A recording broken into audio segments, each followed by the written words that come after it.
अस्सलाम वालेकुम वरहमतुल्लाहि वबरकात। प्यारे बच्चों, कबल इसके हम फ्रिक्शन को डिस्कस कर चुके हैं।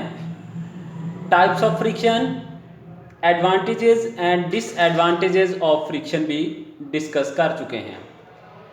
आज का जो हमारा टॉपिक है ये है describe the methods to reduce friction.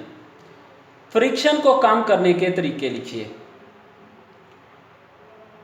बेटे ये क्वेश्चन जो है ये बोर्ड के नुक्ता नज़र के हवाले से बहुत बहुत अहमियत का हामिल है। वेरी वेरी इम्पोर्टेंट क्वेश्चन है। कई बार ये क्वेश्चन जो है ये 5 नंबर में लॉन्ग क्वेश्चन का एक पार्ट भी आ चुका है और कई दफ़ा ये शॉर्ट क्वेश्चन में भी आ चुका है और ये काफ़ी अहमियत का हामिल है। क्वेश्चन इस तरह से आता है, describe the methods to reduce friction. Friction को कम करने के तरीके बयान कीजिए। आपने बेटा जी लिखना है the following methods are used to reduce friction. दर्ज झैल तरीकाकार जो हैं ये फ्रिक्शन को कम करने के लिए इस्तेमाल किए जाते हैं। पहला तरीका क्या है? Making the sliding surfaces smooth. जो बाहम मुत्सल सरफेसेस होती हैं एक दूसरे के साथ जुड़ी हुई, जो एक दूसरे के ऊपर जिनको स्लाइड करवाना होता है, आप सादा लफ्ज़ों में कह लीजिए कि जो एक दूसरे के साथ रगड़ खा के सरफेसेस के दरमियान मोशन पैदा होता है, या हम एक सरफेस को किसी दूसरी के ऊपर घसीट रहे हैं, हम उसको स्लाइड करवाना कहते हैं। उनको अगर तो वो खुरदरी हैं तो इनके दरमियान फ्रिक्शन ज़्यादा होगी। अगर आप उनको स्मूथ कर लेंगे तो फिर उनके दरमियान फ्रिक्शन बेटा कम हो जाएगी। दूसरा तरीका ये है lubricating the sliding surfaces with oil और ग्रीस। जो बाहम एक दूसरे के साथ दो सतहें स्लाइड कर रही हैं, आप उनके दरमियान ऑयल या ग्रीस लगा लें, लुब्रिकेशन कर लें। ऑयल या ग्रीस लगाने से फ्रिक्शन कम हो जाएगी। फिर तीसरा तरीका ये है rolling friction is much less than the sliding friction. Rolling friction sliding friction से बहुत कम होती है, देयरफॉर इसलिए sliding friction is converted into rolling friction. Sliding friction को हम रोलिंग फ्रिक्शन में कन्वर्ट कर देते हैं by use of roller bearings और बॉल बेरिंग्स। रोलर बेरिंग्स या बॉल बेरिंग्स इस्तेमाल करके। बॉल बेरिंग्स इस्तेमाल करने से फ्रिक्शन बहुत कम हो जाती है।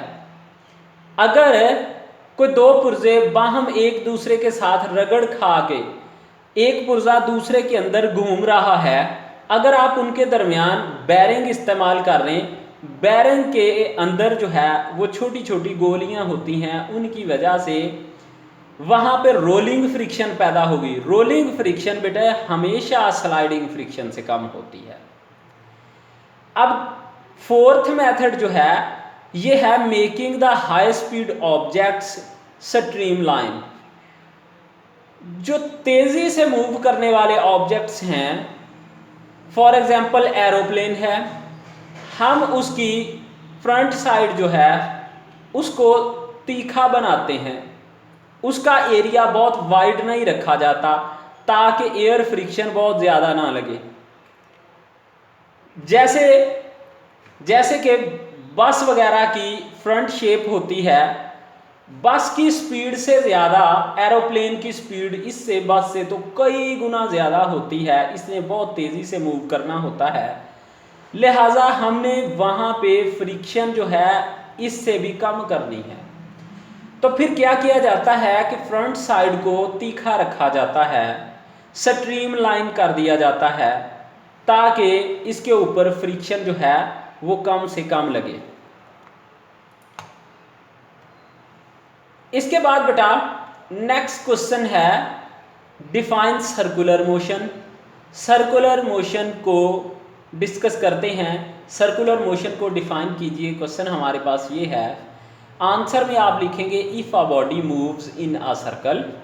अगर कोई ऑब्जेक्ट, कोई जिस्म, कोई बॉडी जो है वो किसी सर्कल में मूव करती है, then its motion is called circular motion.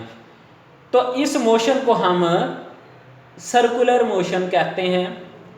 अच्छा, एग्जाम्पल है, एग्जाम्पल्स क्या क्या हैं? Motion of earth around the sun, सूरज के गिर्द जमीन की मोशन जो है ये भी सर्कुलर मोशन है। मोशन ऑफ, अच्छा बेटे यहां पे याद रहे कि सूरज के गिर्द जमीन की मोशन जो है वो सर्कुलर मोशन है, लेकिन जमीन अपने एक्सिस के गिर्द भी घूमती है, वो रोटेटरी मोशन है। सेकंड है motion of electron around the nucleus of an atom, किसी एटम के न्यूक्लियस के गिर्द इलेक्ट्रॉन की मोशन। थर्ड एग्जांपल इसकी है motion of artificial satellites. Artificial satellites जो हैं वो किसी भी सियारे के गिर्द घूमते हैं, उनको भी, वो भी सर्कुलर मोशन में होते हैं।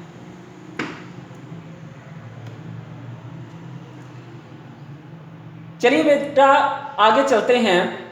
हमारे पास क्वेश्चन है define centripetal force. Centripetal force को डिफाइन कीजिए। तो आप लिखेंगे the force that keeps a body to move in a circular path.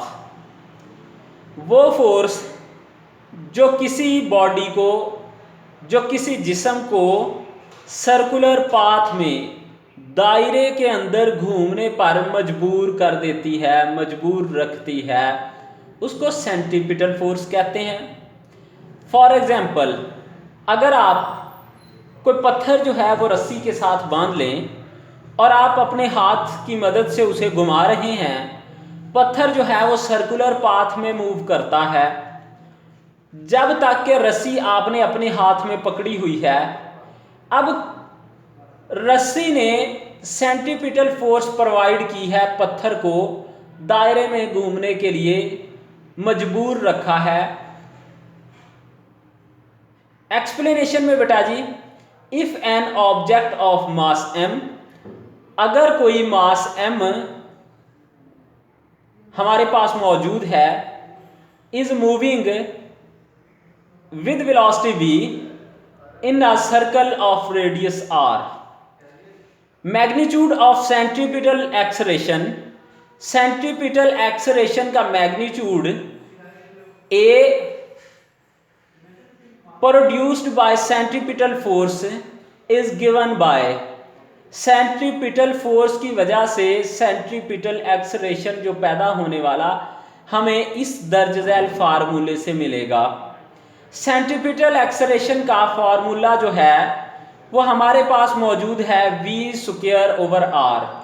यहाँ पे बेटा इसको खोल के बयान फार्मूले को नहीं किया गया, आपका इनिशिएटिव स्टेप है, तो आप इसी तरह इसे याद कर लेंगे। Centripetal force is given by, centripetal force, चूंकि फार्मूला हमारे पास क्या होता है, F = ma, F = ma formula है। हम फोर्स किसकी बात कर रहे हैं, हम सेंट्रीपिटल फोर्स की बात कर रहे हैं, तो लिहाजा हमारे पास यहाँ पे एक्सेलरेशन भी सेंट्रीपिटल एक्सेलरेशन पुट किया जाएगा। तो ये हो जाएगा, यहाँ पे एक्सेलरेशन की वैल्यू v²/r जो है वो भी ऐड कर दी। हमारे पास बेटा जी फार्मूला बन गया Fc = mv²/r। ये हमारे पास सेंट्रीपिटल फोर्स का फार्मूला बन गया। ओके बेटा जी, अल्लाह हाफिज।